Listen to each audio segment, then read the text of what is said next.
राष्ट्रपतिको उम्मेदवारी मनोनयनको मिति नजिकै जाँदा दलहरूका आफ्नै रणनीति। कान्तिपुर समाचारमा आज ग्याल्बो लोछार पर्व। डिजिटल प्रवृत्तिको प्रयोग गर्ने दलहरूमा नेकपा एमाले सबैभन्दा अगाडि। जनचेतनाको कमीका कारण नेपालमा छाला दान गर्नेको संख्या न्यून।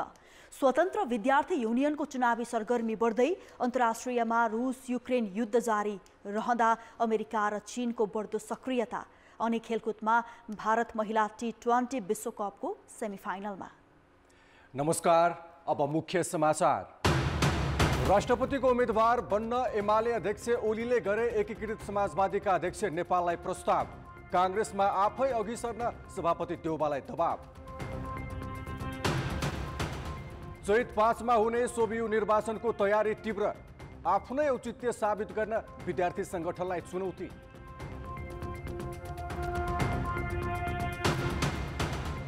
नेपालमा छाला दान गर्नेको संख्या नगण्य। 9 वर्ष पहिले स्थापना भएको स्किन बैंकमा 31 जनाले मात्रै गरे छाला दान।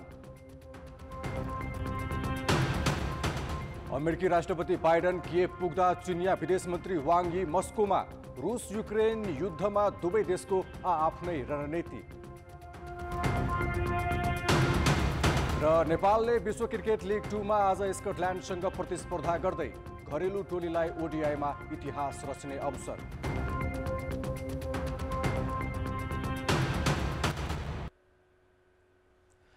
राष्ट्रपति निर्वाचनको मिति नजिकै जाँदा मुख्य दलहरू कसलाई उम्मेदवार बनाउने भन्नेमा केन्द्रित हुँदै गएका छन्।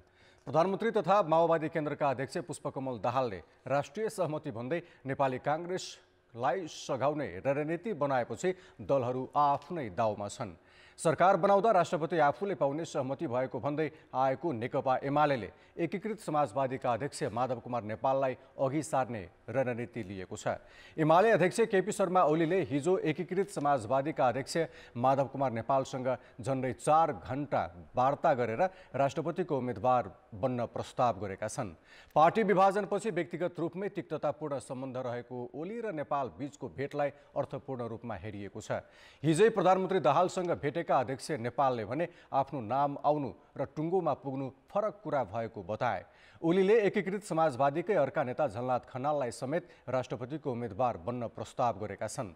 आफ्नो दलले राष्ट्रपति नपाउने अवस्थामा कांग्रेस उम्मेदवारलाई रोक्न ओलीले नेपाल समाजवादी पार्टीका अध्यक्ष बाबुराम भट्टराईलाई समेत अघि सार्न सक्ने स्रोतले बताएको छ।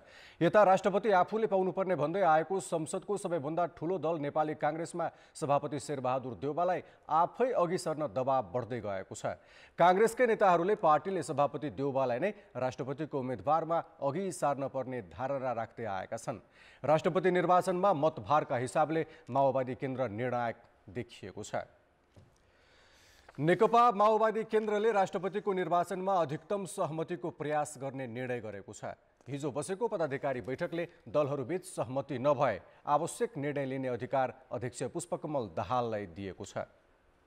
पार्टीको केन्द्रीय कार्यालय पेरिस टाडामा हिजो बसेको पदाधिकारी बैठकले दलहरूसँगको सहमतिका लागि अन्तिम समयसम्म प्रयास जारी राख्ने निर्णय गरेको हो। बैठकले राष्ट्रिय सहमति हुन नसके कुन दलका उम्मेदवारलाई समर्थन गर्ने भन्ने निर्णय गर्ने जिम्मा अध्यक्ष पुष्पकमल दाहाललाई दिएको छ। गणतन्त्रको रक्षा, संविधानको रक्षा र शान्ति प्रतिका टुङ्ग्याउने यी चिन्ता कुरा नै मुख्य हाम्रो स्वार्थ हो। यो स्वार्थमा राष्ट्रिय सहमति खोजी गर्ने कुरा नै हाम्रो नीति हुनुपर्छ भन्ने कुरा नै आज हाम्रो छलफल भयो। बाँकी व्यक्तिको यो व्यक्तिमा गयो। अध्यक्ष प्रधानमन्त्रीलाई अन्तिम निर्णय गर्ने जिम्मा दियो अहिलेको बैठकले। त्यसपछि अरू पार्टीका नेताहरूसँग परामर्श गर्ने। पदाधिकारी बैठकमा प्रधानमन्त्री तथा पार्टी अध्यक्ष दाहालले नेपाली कांग्रेससँग आइतबार राति बालुवाटारमा भएको छलफलबारे नेताहरूलाई जानकारी गराएका थिए। कांग्रेसका नेताहरूले प्रधानमन्त्री दाहाललाई बालुवाटारमा भेटेर राष्ट्रपतिमा सघाउन प्रस्ताव गरेका थिए। कांग्रेस र एमालेले राष्ट्रपतिमा दाबी गरिरहँदा माओवादी केन्द्रको मत निर्णायक हुनेछ। राष्ट्रपतिका लागि यही फागुन 13 गते उम्मेदवारी दर्ता हुँदैछ भने 25 गते निर्वाचन हुनेछ। राष्ट्रपति निर्वाचनमा आफ्नो उम्मेदवारलाई नेकपा माओवादी केन्द्रले सघाउनेमा नेपाली कांग्रेस ढुक्क देखिएको छ। सत्ता गठबन्धन बाहिरको उम्मेदवारलाई माओवादीले साथ दिनेमा भने गठबन्धनकै अर्को मुख्य घटक नेकपा एमाले विश्वस्त हुन सकेको छैन। आइतबार राति अबेरसम्म माओवादीका नेताहरूसँग बालुवाटारमा छलफल गरेको काङ्ग्रेसले राष्ट्रपति निर्वाचनमा आफ्नो उम्मेदवारलाई सघाउने वचन माओवादीले दिएको दाबी गरेको छ। निर्वाचन अघिको गठबन्धन, चुनावी तालमेल तथा प्रधानमन्त्रीलाई विश्वासको मत लगायत कारणले काङ्ग्रेसलाई राष्ट्रपति दिन माओवादी तयार भएको उसको दाबी छ। आइतबार राति दुई दलबीच सहमति भइसकेको र सोही अनुसार उम्मेदवारी दर्ता गरिने काङ्ग्रेसले जनाएको छ। र हामीले के विश्वास छ भने माओवादी केन्द्र यसै गरिकन योभन्दा पहिला हामीसँग गठबन्धनमा रहेको एकीकृत समाजवादी र त्यो सँगसँगै अन्य राजनीतिक दलहरूले नेपाली काङ्ग्रेस उम्मेदवारलाई समर्थन गर्नुहुन्छ भन्ने कुरामा हामीलाई विश्वास पनि छ। त्योभन्दा बाहेक अन्य विषयहरूको बारेमा हामीले सोचेका पनि छैनौँ, सोच्दा पनि सोच्दैनौँ। त्यसैले हामी माओवादी केन्द्रको निर्णयको प्रतीक्षा गरिरहेका छौँ। त्यो निर्णयसँगै पार्टीभित्र हामी छलफल गर्छौँ र एउटा बसाइबाटै हामी हाम्रो उम्मेदवारको तय गर्छौँ। माओवादीले साथ दिने वचन दिए पनि काङ्ग्रेसले उम्मेदवार भन्ने निश्चित गरिसकेको छैन। वरिष्ठ नेता रामचन्द्र पौडेल तथा पूर्व महामन्त्री कृष्ण सिटौला राष्ट्रपतिका आकाङ्क्षी छन्। काङ्ग्रेसकै केही नेताले भने सभापति शेरबहादुर देउवालाई नै राष्ट्रपति बनाउनु पर्ने बताउन थालेका छन्। दाहालको वचनपछि काङ्ग्रेस पुरानो गठबन्धन बिउत्याउने गृह कार्यमा लागेको छ। सत्ता गठबन्धनको मुख्य दल एमाले भने पुस 10 को सहमति अनुसार नै माओवादीले राष्ट्रपतिमा आफ्नो उम्मेदवारलाई सहयोग गर्नुपर्ने अडान राखेको छ। उसले पछिल्लो समय विकसित राजनीतिक घटनाक्रमबारे पनि विभिन्न कोणबाट छलफल गरिरहेको छ। पुस 10 गते 6 पार्टीहरूको बिचमा त्यहाँ भएको एउटा त्यो नयाँ समीकरण बनिरहँदा जे सहमति भएको थियो त्यो सहमतिकै आधारमा अगाडि बढ्नुपर्छ। हाम्रो मान्यता त्यही हो। कुनै गोप्य ढङ्गले षड्यन्त्रपूर्ण ढङ्गले गरेको पनि होइन। सबै पार्टीहरूको बिचमै हाम्रो पार्टी अध्यक्षले राख्नुभएको त्यो प्रस्तावमा सहमति भएको हो। सिचुएसन जुन खालको तरल छ, जस्तो एउटा अलि आशंकाको एउटा वातावरण बनेको छ, त्यस्तो कुरालाई सबैलाई ख्याल गर्दै अन्तिम अवस्थासम्म हामीले आफ्नो तर्फबाट के भन्नुपर्ने भन्छौँ। एमाले पनि राष्ट्रपतिको उम्मेदवार तय गरिसकेको छैन। एमालेमा राष्ट्रपतिका आकाङ्क्षी धेरै भए पनि अध्यक्ष केपी शर्मा ओलीले सभामुखमा जस्तै आफू अनुकूल व्यक्ति अगाडि सार्न खोजेका छन्। काङ्ग्रेस र माओवादीबीच बढ्दो सम्बन्धबाट सशङ्कित एमाले पार्टी बाहिरको पात्रलाई राष्ट्रपतिमा अगाडि सार्ने सम्भावना पनि रहेको केही नेताको दाबी छ। अहिले देशको राजनीति नै राष्ट्रपति निर्वाचनको वरिपरि घुमिरहेको छ। दलहरू दिनरात नभने छलफलमा जुटिरहेका छन्। सबैको ध्यान आफूले भनेकै व्यक्ति राष्ट्रपति हुनुपर्छ भन्नेमा केन्द्रित छ। मनोनयनको दिन नजिकै जाँदा निर्वाचन आयोगले निर्वाचन अधिकृतको कार्यालय स्थापना गरेको छ। 25 गते हुने राष्ट्रपति चयनको प्रक्रिया कस्तो छ त? निर्वाचन आयोगले बानेश्वर स्थित संघीय संसद भवन परिसरमै राष्ट्रपति तथा उपराष्ट्रपतिको निर्वाचनका लागि निर्वाचन अधिकृतको कार्यालय खोलेको छ। अब निर्वाचनका सबै कार्यक्रम यही कार्यालयबाटै सञ्चालन हुनेछन्। फागुन 10 गते मतदाता नामावली प्रकाशन, 13 मा उम्मेदवार मनोनयन र 25 गते मतदानको कार्यक्रम पनि यहीँबाट हुनेछ। उपराष्ट्रपति चयन गर्न 27 गते मनोनयन दर्ता र चैत 3 गते मतदान हुनेछ।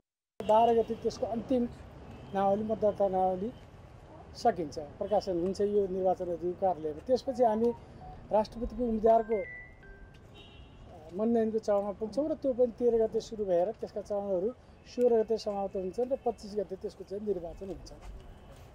त्यसै गरी उपराष्ट्रपति पदको चाहिँ हामी 27 गतेदेखि उम्मेदवारको मनोनयनको चरणमा प्रवेश गर्छौँ। 28 गते नै त्यो सकिन्छ र 3 गते मतदानको मिति निर्दिष्ट गरिएको छ। राष्ट्रपति र उपराष्ट्रपति चयनका लागि संघीय सांसद र प्रदेश सभा सदस्य मतदाता हुन्। संघतर्फ 334 र प्रदेश सभातर्फ 550 गरी 884 मतदाता छन्। उनीहरूको मतभार भने फरक छ। संघीय सांसदहरूको मतभार 79 र प्रदेश सभा सदस्यको मतभार 48 हुन्छ। जम्मा मतभार 52,786 छ। मतभार निर्वाचन हुनु अगाडिको जनगणनालाई आधार मानेर तय गरिन्छ। तर अहिले जनगणनाको पूर्ण विवरण सार्वजनिक नभएकाले पुरानै तथ्याङ्कलाई आधार मानिँदैछ। जनगणना सम्पन्न भइसकेपछि आधिकारिक रूपमा जनगणनाको नतिजा प्राप्त भइ नसकेको हुनाले 68 सालको जनगणनाको आधारमा राष्ट्रपति तथा उपराष्ट्रपतिको निर्वाचन सम्बन्धी कानुनको अनुसूची 1 मा उल्लेख भए बमोजिमको नै मतभारलाई आधार मानि यो निर्वाचन सम्पन्न गर्ने कुरा पनि म यहाँहरूलाई निवेदन गर्न चाहन्छु। वर्तमान राष्ट्रपतिको पदावधि फागुन 28 र उपराष्ट्रपतिको चैत 3 गते सकिँदैछ। राष्ट्रपतिको पदावधि सकिनु 1 महिना अगाडि नै निर्वाचन गर्नुपर्ने कानुनी व्यवस्था छ। तर निर्वाचन आयोगले संविधानले 5 वर्षको अवधि भनेकाले अगाडि गर्न नसकिएको जनाएको छ। आयोगले संविधानको स्पिरिटलाई पक्रेर सम्मानित राष्ट्रपति र उपराष्ट्रपतिको म्याद सकिनुभन्दा अगाडि तर उहाँहरूको 5 वर्ष कार्यकालमा धक्का नलाग्ने गरी चाहिँ निर्वाचनको तिथि यो बीचको बाटो अपनाएको हो। अहिले संघीय संसदको 1 स्थान खाली छ, 2 सदस्य निलम्बनमा छन्। त्यसैले अन्तिम मतदाता नामावली सार्वजनिक भएपछि जम्मा मतदाताको संख्या निर्धारण हुनेछ, जसले मतभार समेत यकिन गर्नेछ। राष्ट्रपति र उपराष्ट्रपतिमा निर्वाचित हुन जम्मा मतभारको 50% मत कटाउनु पर्नेछ। कान्तिपुर समाचारका लागि क्यामेरामा रूपक कोइरालाका साथ दीपक आचार्य, काठमाडौँ। राष्ट्रपति तथा उपराष्ट्रपतिको निर्वाचनका लागि निर्वाचन आयोगले निर्वाचन अधिकृतको कार्यालय स्थापना गरेको छ। काठमाडौँको नयाँ बानेश्वर स्थित संघीय संसद भवन परिसरमा हिजोदेखि निर्वाचन अधिकृतको कार्यालय सञ्चालनमा ल्याइएको हो। यही फागुन 25 गते हुने निर्वाचनका लागि 10 गते अन्तिम मतदाता नामावली सार्वजनिक गर्ने, 13 गते मनोनयनको कार्यतालिका छ।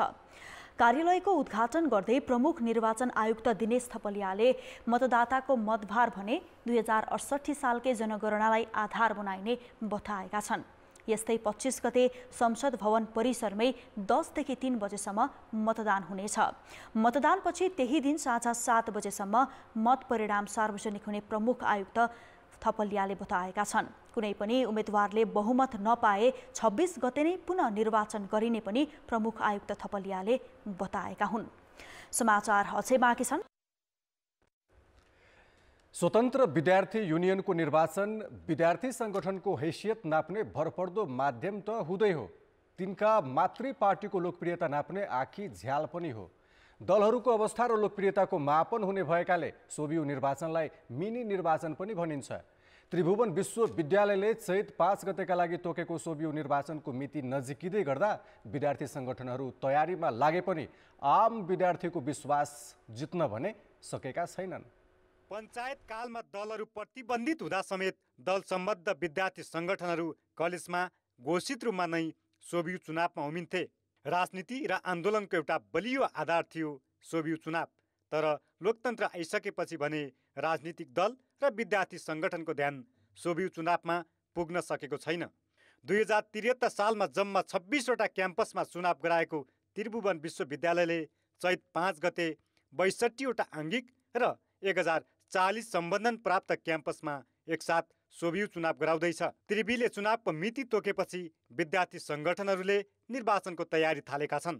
त्रिभुवन विश्वविद्यालयको मात्र होइन, अन्य विश्वविद्यालयहरूमा पनि स्वतन्त्र विद्यार्थी युनियनको निर्वाचन हुनुपर्छ भनेर हामीले माग राखिरहेका छौँ। जहाँसम्म तयारीको कुरा गर्ने हो भने हाम्रो अहिले नयाँ टिम आएको छ। यो नयाँ टिमले नयाँ जोस जागरका साथ स्वतन्त्र विद्यार्थी युनियनको निर्वाचन हाम्रो पहिलो प्राथमिकता हो। अनेरा सोभियुले 2073 को निर्वाचनमा सबैभन्दा धेरै क्याम्पसमा जित हासिल गरेको थियो। पराय चुनावमा एमालेको विद्यार्थी संगठन अनेरा सोभियु र नेपाली कांग्रेसको विद्यार्थी संगठन नेवी संघ बीच मुख्य प्रतिस्पर्धा हुने गरेको छ। अहिले पार्टी फुट्दा अनेरा सोभियु विभाजित छ। नेवी संघमा आन्तरिक विवाद व्याप्त छ। केन्द्रीय समिति नै नबनिसकेको अवस्थामा समेत चुनावको तयारी तीव्र पारेको नेवी संघको दाबी छ। प्रचार प्रसारदेखि घोषणापत्र निर्माणदेखि अन्य प्रशिक्षणदेखि थुप्रै उपसमितिहरू बनाएर हामी व्यापक तरिकाले नेपाली विद्यार्थी सङ्घलाई नेपालका प्रत्येक क्याम्पसमा स्वतन्त्र विद्यार्थी युनियनको झन्डा सँगै नेपाली विद्यार्थी सङ्घको झन्डा गाड्ने हिसाबले हामी तयारी गरिरहेका छौँ। तेस्रो ठुलो सङ्गठन नेकपा माओवादी केन्द्र निकट विद्यार्थी सङ्गठन अखिल क्रान्तिकारी पनि विवादले थिचिएको छ। पार्टीले अखिल क्रान्तिकारीको केन्द्रीय समिति नै विघटन गरिदिएको छ। यता रापरपा निकट राष्ट्रिय प्रजातान्त्रिक विद्यार्थी सङ्गठनले पनि चुनावको तयारी थालेको छ। तर नयाँ बनेको राष्ट्रिय स्वतन्त्र पार्टीमा भने सोभियु चुनावबारे अन्यल छ। चुनावमा कति विद्यार्थीले भाग लिँदैछन् भन्ने तथ्याङ्क समेत विद्यार्थी सङ्गठनसँग छैन। मातृ पार्टीहरू जस्तै विद्यार्थी सङ्गठनका नेता पनि सत्ता शक्ति र लाभको पछि लाग्दा सङ्गठनमा आकर्षण घट्दो छ। विद्यार्थी नेताहरू शैक्षिक मुद्दामा भन्दा पनि राजनीतिक मुद्दामा केन्द्रित हुने गरेको विद्यार्थीहरूकै गुनासो छ। विद्यार्थीको हक अधिकारको विषयमा उहाँहरूलाई चासो छैन। उहाँलाई के चासो छ भने कसरी विद्यार्थी सङ्गठनमा बसेर कसरी चाहिँ आफू व्यक्तिवादी हावी हुने, कसरी चाहिँ आफू व्यक्तिगत रूपमा आफ्नो फाइदाको अनुकूल चाहिँ हुने र कसरी आफ्नो नेताको चाहिँ प्रिय बनेर त्यो पोस्टमा पुग्ने बाहेक उहाँहरूको त्यो शिक्षा क्षेत्रको समस्याहरू, विद्यार्थीका मुद्दाहरूको विषयमा उहाँहरूले अहिलेसम्म आवाज उठाएको अवस्था म देख्दिनँ। दलहरूले राष्ट्रिय राजनीति र शैक्षिक मुद्दामा लिने नीतिको असर पनि यो आसन्न सोभिउ चुनावमा देखिन सक्छ। विद्यार्थी सङ्गठनको अर्को मुख्य चुनौती भनेको विद्यार्थीमाझ आफ्नो औचित्य साबित गर्नु हो। कान्तिपुर समाचारका लागि क्यामेरामा सञ्जय लुटेलका साथ प्रकाश बम, काठमाडौँ। हामीले मृगौला, कलेजो, आँखा लगायतका अङ्गदानका बारेमा त सुन्दै आइरहेका छौँ, तर तिनको तुलनामा छाला दानका बारेमा खासै चर्चा भएको पाइँदैन। छाला दानले गम्भीर जलनमा परेका व्यक्तिको ज्यानै बचाउन पनि सक्छ। सचेतनाको कमीका कारण नेपालमा छाला दान गर्नेको सङ्ख्या भने नगण्य छ। शरीरको 30% भन्दा कम भाग जलेका बिरामीको उपचार अन्य भागको छाला निकालेर गर्न सकिन्छ, तर त्योभन्दा बढी जलन भएका बिरामीको शरीरबाट छाला निकाल्न सकिँदैन। यसरी गम्भीर जलनमा परेका बिरामीको छालाकै अभावमा सङ्क्रमण भई मृत्यु समेत हुने सम्भावना बढी हुन्छ। हाम्रो कुनै पनि मेजर बर्न भइसकेपछि हैन 5 दिनदेखि 7 दिन अथवा 1 हप्तापछि हाम्रो इन्फेक्सन डेभलप हुन सक्छ। यदि हामी छाला प्रत्यारोपण गर्न सक्यौँ भनेदेखि हामीले त्यो इन्फेक्सनहरू चाहिँ कन्ट्रोल गर्न सक्छौँ। कन्ट्रोल गर्न सक्यौँ भने हामीले मृत्यु पनि अलिकति कम गर्न सक्थ्यौँ कि। कुनै पनि मृत व्यक्तिबाट 40% छाला निकाल्दा 2 जना बिरामीलाई अस्थायी रूपमा प्रत्यारोपण गर्न सकिन्छ। यसले बिरामीलाई सङ्क्रमण हुन दिँदैन। 9 वर्ष पहिले कृतिपुर अस्पतालले छालाको अभावका कारण हुने मृत्यु कम गर्न स्किन बैंक स्थापना गर्यो, तर अहिलेसम्म जम्मा 31 जनाले मात्र छालादान गरेका छन्। छाला निकाल्दाखेरि कागजभन्दा पातलो निकाल्छौँ, विशेष यन्त्र हुन्छ, त्यसले चाहिँ पातलो छालाको पनि माथिल्लो तह मात्रै हामीले ताछेर निकाल्ने हो। छालादान चाहिँ अब अहिले चाहिँ हामीले देशभरि गर्न सक्ने अवस्था छैन, किन भन्दाखेरि अघि मैले भने जस्तै 6 घन्टाभित्र गर्नुपर्छ मृत्यु भएको, र फ्रिजमा राखेको खण्डमा 24 घन्टाभित्रमा गर्नुपर्ने हुन्छ। र त्यसको लागि अब अहिले चाहिँ देश बाहिर चाहिँ हाम्रो तालिम प्राप्त मान्छे पनि छैनन् र हामीले भण्डार गर्ने सुविधा पनि छैन। अब त्यो बिस्तारै हाम्रो विस्तृत गर्न सकिएला। अहिले चाहिँ हामीले काठमाडौँमा मात्रै गर्न सकेका छौँ, तर अब छालादान चाहिँ एकदमै कम मात्रामा भएको छ। गएको 9 वर्षमा हामीले 31 जनाको मात्रै छाला पाएका छौँ। विशेष गरी मृत शरीरको तिघ्रा, पेट, ढाड र पिडुलाको छालाको पातलो पत्र निकालिन्छ। नेपालमा वर्षेनी करिब 50,000 मानिस आगोको शिकार हुने गरेको तथ्याङ्क छ। एकातिर उपचार सुविधाको अभाव र अर्कोतिर छालादान न्यून हुँदा अग्निपीडित मृत्युवरण गर्न बाध्य भइरहेका छन्। कान्तिपुर समाचारका लागि क्यामेरामा सञ्जय लुटेलका साथ कृपाल गौतम, काठमाडौँ। एक समय थियो दल र नेताहरूले आफ्ना कुरा राख्नु पर्यो भने आमसभा नगरी सुखै थिएन, तर प्रविधिको विकाससँगै त्यसको तौर तरिका फेरिएको छ।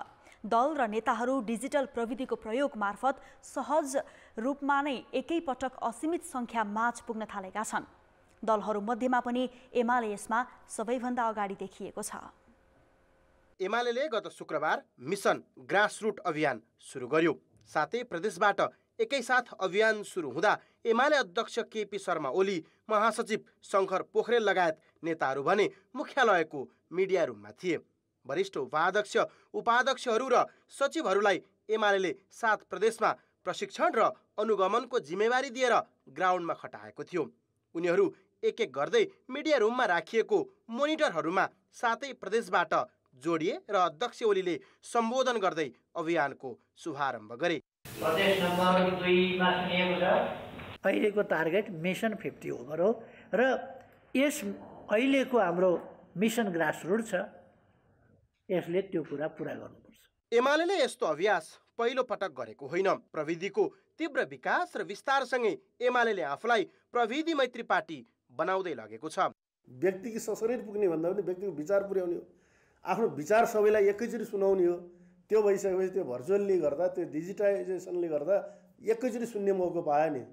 त्यति मात्रै होइन, अध्यक्ष ओली पनि सामाजिक सञ्जाल मार्फत सर्वसाधारणसँग प्रत्यक्ष कुराकानी गर्नेदेखि टिकटकमा देखिने र खेलकौशल प्रदर्शन गरेर युवाहरूलाई पार्टीमा आकर्षित गर्न सक्रिय रहने गरेका छन्। नेपाली कांग्रेस, माओवादी केन्द्र, राष्ट्रिय स्वतन्त्र पार्टी, जनता समाजवादी पार्टी लगायत अन्य दलका वेबसाइट भए पनि व्यवस्थापन र अध्यावधिकमा पछाडि नै छन्।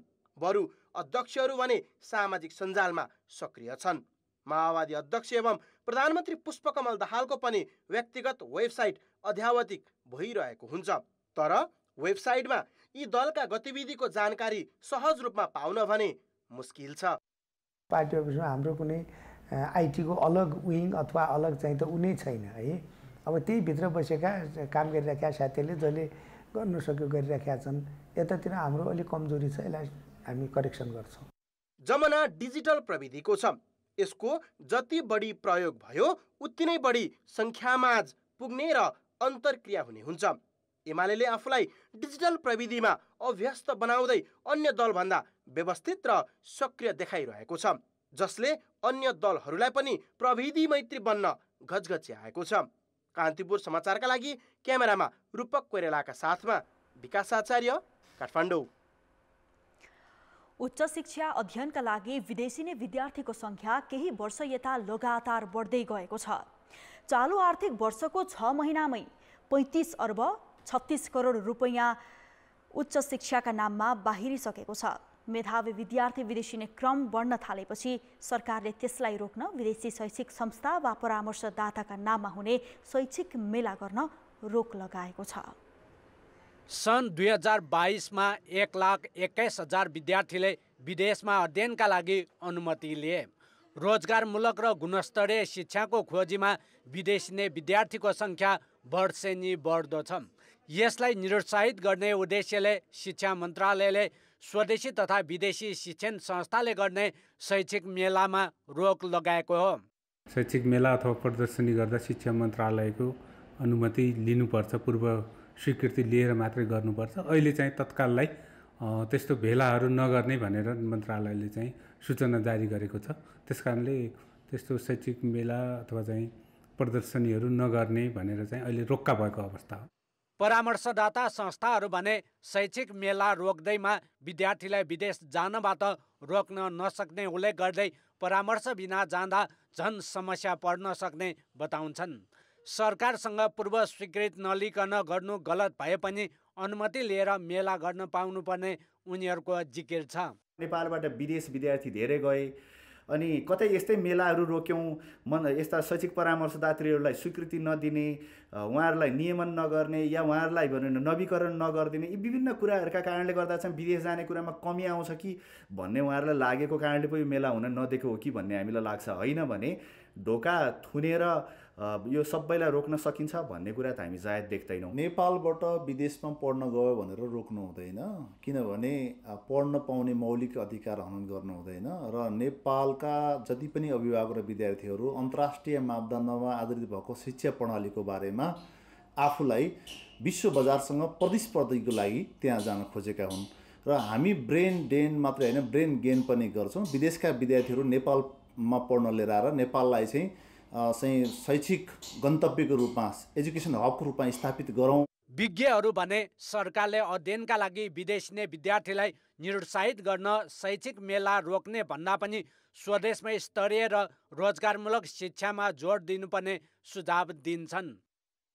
रोक्ने भन्दा पनि यो दुईटा शब्द प्रयोग गर्छन् कि गाउँघरमा, पानी र जवानीलाई चाहिँ अल्झाउन जान्नुपर्छ भन्नुहुन्छ कि त्यो अल्मल्याउन जसले जान्दछ त्यसले गर्छ। पानीलाई अल्मल्याउने भनेको सिँचाइ गर्ने हो, जवानीलाई अल्मल्याउने भनेको युवाहरूलाई रोजगारीमा लाउने हो, वा उसलाई पढ्नलाई अवसर दिने हो, वा पढाइ र रोजगारीलाई जोड दिने हो। काठमाडौँ उपत्यकामा दर्जनौं शैक्षिक परामर्शदाता संस्था बिना दर्ता सञ्चालनमा छन्। विदेशका नामै नसुनिएका विश्वविद्यालय र कलेज समेत सहभागी भएर गरिने मेलामा विद्यार्थी ठगिने घटना समेत हुँदै आएका थिए।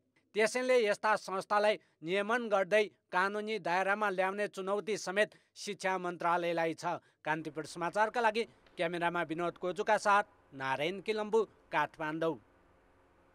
अब जनमत। जनमतमा हाम्रो प्रश्न छ, नेपाली विद्यार्थी विदेशिने क्रम रोक्न के गर्नु पर्ला? ए स्वदेशमै गुणस्तरीय शिक्षा, बेरोजगारीको वातावरण र सी नीतिगत कडाई। जनमतको अन्तिम परिणाम आज साँझ 8 बजेको कान्तिपुर समाचारमा प्रसारण गर्नेछौँ। कृपया NAWS न्यूज स्पेस AB वा C टाइप गरी 34001 मा SMS गरी आफ्नो मत व्यक्त गर्नुहोला। आर्थिक र अन्तर्राष्ट्रिय समाचार अझै बाँकी छन्। अर्थ र विकास।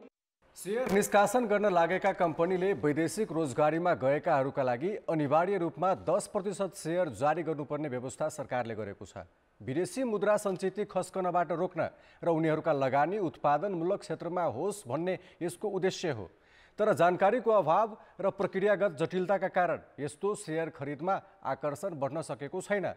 वैदेशिक रोजगारीमा 22 लाख गएको भए पनि शेयर आवेदन 14,000 भन्दा बढीको देखिँदैन। सरकारले चालु आर्थिक वर्षको बजेटमै वैदेशिक रोजगारीमा जानेहरूका लागि 10% शेयर छुट्याउनै पर्ने व्यवस्था गरेको थियो।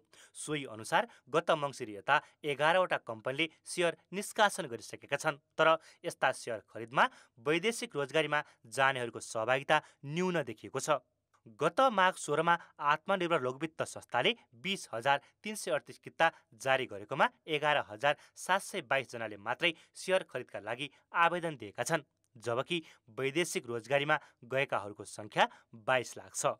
ब्याङ्कले सहज ढङ्गले यो खाता खोल्न चाहिँ सपोर्ट गरेन, रेस्पोन्स गरेन भन्ने खालको कुराहरू आएको थियो। अनि हामीले ब्याङ्क समक्ष यो कुराहरू पनि पुर्याइसकेपछि पछिल्लो घडीमा केही ब्याङ्कहरूले चाहिँ सुरुदेखि नै पनि यसमा राम्रै इनिसिएसन लिएका थिए र पछि वेबसाइटमा यो पोर्टलहरू डेभलप गरेर चाहिँ राख्ने, रेस्पोन्स गर्ने क्रम बढेर गएको छ। त्यसले गर्दाखेरि यो खाता सङ्ख्या पनि अलिकति वृद्धि हुँदै गएको छ र यसमा थप केही अब निर्देशिकामा पनि केही अलिकति अस्पष्टताहरू भयो भन्ने खालको गुनासो आएको छ।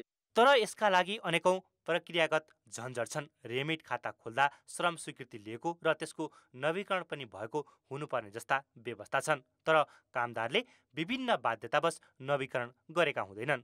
यसबाहेक कामदारले आफ्नै खाताबाट नेपालमा पैसा पठाएको हुनुपर्ने प्रावधानले पनि अप्ठ्यारो पारिरहेको छ।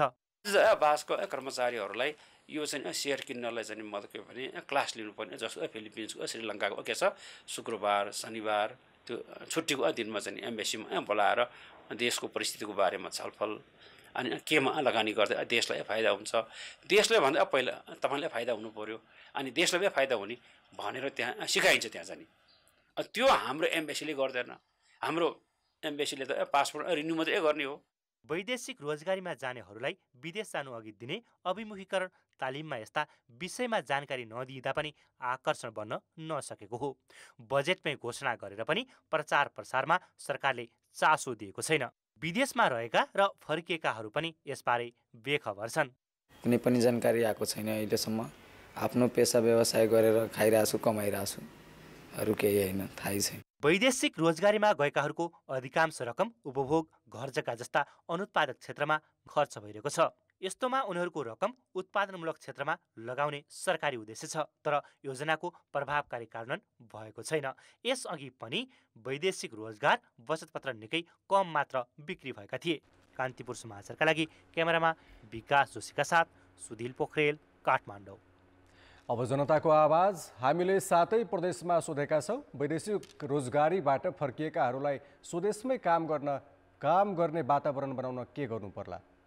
जनताको आवाज। विदेशबाट काम सिकेर आएको मान्छेले यहाँ काम गर्नका निमित्त जुन आफूले तयारी गर्नुपर्ने सरकारी प्रक्रिया छ, त्यो प्रक्रियामै समस्या छ। कृषिमा होस् या साना उद्यमीको रूपमा प्रस्तुत गर्यो भने एकदम बेटर हुन्छ। व्यवसाय गर्न खोज्नेहरूको लागि सब्सिडीमा लोनहरू दियो भने योग्यता क्षमता अनुसारको एउटा राज्यले पनि वातावरण बनाएर उद्योग व्यापार क्षेत्रमा र यहाँको कुनै पेसामा लाग्नको लागि प्रेरित गर्नुपर्छ। साना साना उद्योगहरूबाट चाहिँ अब युवाहरूलाई यहीँनिर रोजगारको सृजना गर्नुपर्छ। केही गर्छु भनेर आएको व्यक्तिहरूलाई अवसर दिन जरुरी छ। रैथान्य संस्कृतिसँग जोडियो भने पनि चाहिँ आय स्रोतसँग जोडिन्छ। वायरिङ सम्बन्धी, प्लम्बर सम्बन्धी विभिन्न किसिमका कार्यहरू गर्दै पनि रोकथाम हुन्थ्यो। कृषि व्यवसाय गर्नको लागि केही अनुदान दिएमा राम्रो हुन्थ्यो। आफ्नो देशमा कतिको उत्पादन छ त्यो उत्पादनलाई व्यवस्था गरेर बल्ल चाहिँ बाहिरी देशदेखि उत्पादन चाहिँ सामानहरू चाहिँ नेपालभित्र नदिने, उनीहरूको इच्छा अनुसार रोजगार दिन सकोस्। सरकारले विभिन्न खालका कम्पनीहरूको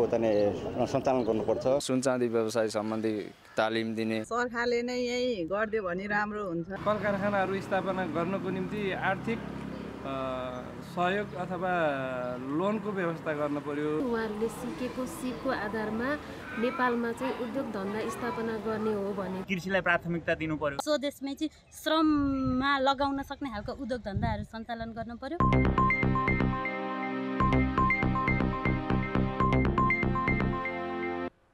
अब अन्तर्राष्ट्रिय समाचार। अमेरिकी राष्ट्रपति जो बाइडेन द्वन्द्वग्रस्त युक्रेन पुगेकै बेला चिनिया कूटनीतिज्ञ वाङ यी रुस पुगेका छन्। महिनौको योजना र गोप्य तयारीपछि अमेरिकी राष्ट्रपति बाइडेनले युक्रेनको ऐतिहासिक भ्रमण गरेका हुन्।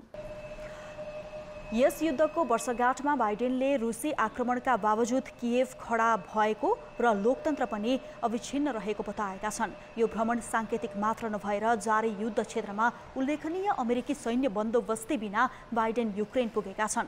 युद्धको अर्को चरणबारे राष्ट्रपति भोलोदिमिर जेलेन्स्कीसँग विस्तृत र जरुरी छलफल गर्न बाइडेन इच्छुक रहेको अधिकारीहरूले बताएका छन्। ती अधिकारीहरूले युद्धको अवस्था संवेदनशील मोडमा भएको बताएका हुन्।